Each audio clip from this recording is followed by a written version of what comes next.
Dobar dan, dobri ljudi. Moje ime je Milan Vilić, a vi ste na kanalu Vilić zapisi.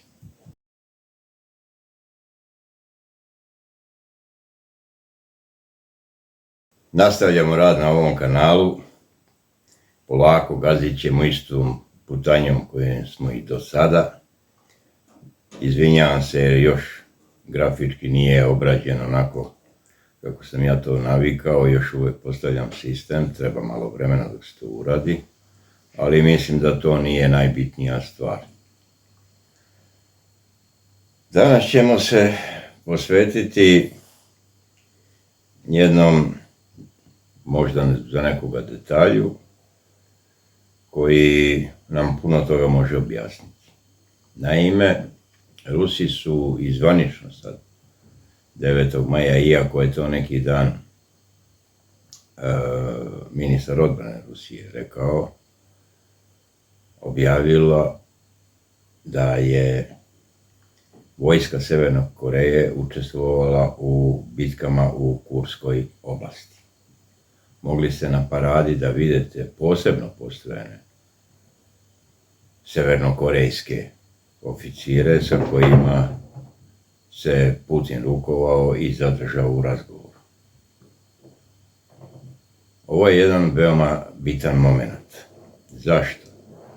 Zato što sve ono što je Zapad navikao da radi svojim psihološko-propagandnim dejstvima, u kojima su i dalje veoma moćni, a to je jedan zavidan stepen majstorije da se digne buka i dreka, ovim je na jedan veoma specifičan način ugašen.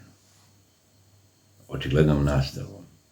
Znači, ako su Amerikanci, na primjer, reagovali tako da je portparolka američkog State Departmenta Tammy Bruce zatražila momentalni prestanak vojne saradnje Rusije i Sjeverne Koreje, pri tome se pozivajući na sankcije UN, jer Sjeverna Koreja je pod sankcijama Ujedinjenih nacija, što formalno pravno ima osnova da tako nešto traži. Kaže, vojnu saradnju dve zemlje je osudila i Južna Koreja, koja tvrdi da je to još jedno ismevanje međunarodne zajednice koje ozbiljno podriva mir i stabilnost u Indo-Pacifičkom regionu i šire, uključujući Europu.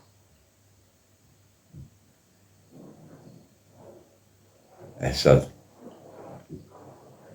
kada se kaže da raspoređivanje severnokorejskih trupa za čitav kolektivni zapad predstavlja ilegalni čin, suprotan međunarodnim normama i kršenje ljudskih prava i neetički potez,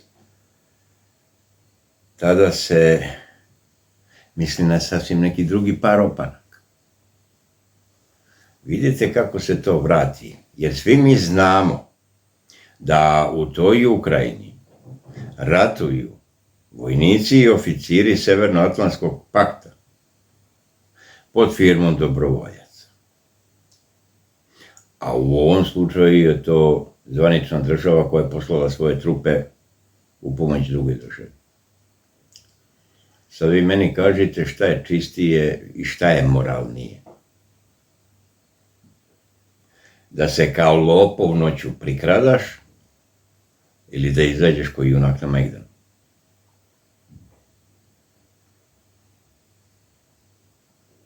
Ta slika koju sam juče video na prenosu ove parade iz Moskve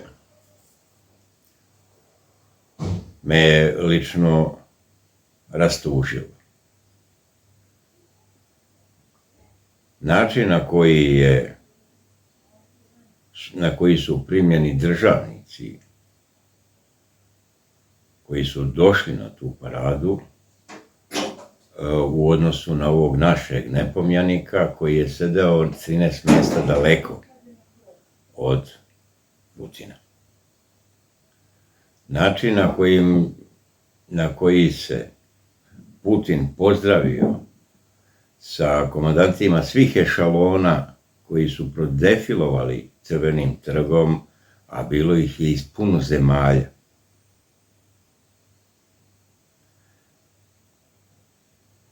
I naročito način na koji se pozdravio i rukovao sa severnokorejskim oficirima. Zaista izaziva jednu teskobu u duši. Ova naša gnjida se nije usudila da pošalje tu počasnu četu, kako se kaže, počasni odred, da prođe tim Crvenim trgom. A nek moli da pošalje bar bataljon jedan srpske vojske da ratuje u Kurskoj oblasti. Nego Severna Koreja s drugog kraja planete dolazi. Pogledajte kuglu kako izgleda. Samo u vozu se provede 6 dana i noći. Da bi došli tamo i saveznički odradili posao i osvetlali obraz Severnokorejske armije. Srpska to nije u stanju da učini. Jer mi imamo ovog pacova od čoveka i ovu pacovsku podaničku vlast koja zna samo da krade i ništa drugo i koja nas bruka na svaki mogući način. I imamo situaciju da je taj predsjednik Srbije stavljen u Moskvi tamo gde mu je mesto, u drugi red. Iza leđa. I da je suštinski primljen protokolarno. I onda počne da grca i muca kad daje izjavu šta je on to razgovarao sa Putinom, pokušavajući da kod proruskih glasača i proruskih opredeljenih njegovih glasača izazove neki pozitivan medijski efekat. Znači, treba biti slep kod očiju, pa vidjeti kako se Dodik sa njime rukuje i koji nivo srdačnosti u tome postoji. A kakav je sa ovim? Dodik je imao jedno svoje istupanje na nekom panelu. Znate ono kada na bini stave 2 stolice pa voditeljka zajedno sa Dodikom pričaju pa tu publika postave par pitanja i tako. Ja sam to slučajno, prijateljica mi poslala sa engleskim prevodom, ali čuje se i Dodik pozadi i šta ja znam, uglavnom. Nije bitno, ja to nisam vidio negdje ovdje da se pojavilo. To je bila oda Putinu. Gdje je Dodik u jednom trenutku rekao, ja slušam Putina i kada on ćuti. Na što je ova voditeljka se nasmejala, ali tako treba. Jer hvala Bogu shvata da postoji na ovoj planeti neko važniji, mudriji, umniji od tebe i onda ćeš poslušati umnijeg i na kraju krajeva moćnijeg od samog sebe. Mi smo već zaboravili na te hijerarhije. U ovoj našoj kakofoniji kod nas niko nikog ne sluša, niti kome daje pravo prvenstva. To je pogubno. I tako kažem, doživjeli smo jednu tešku blamažu, a iz veoma pouzdanih izvora sam saznao da su ga tretirali tamo kao psa.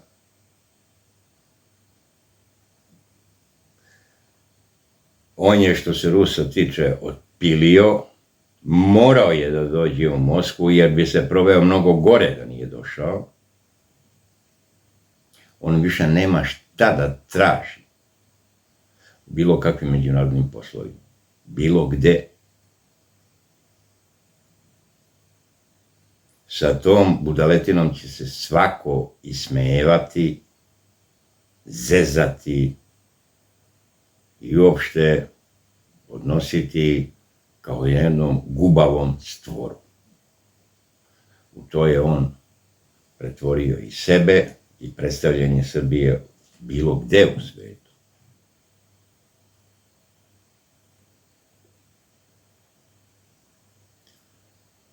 Da li on to razume? Čini mi se da razume,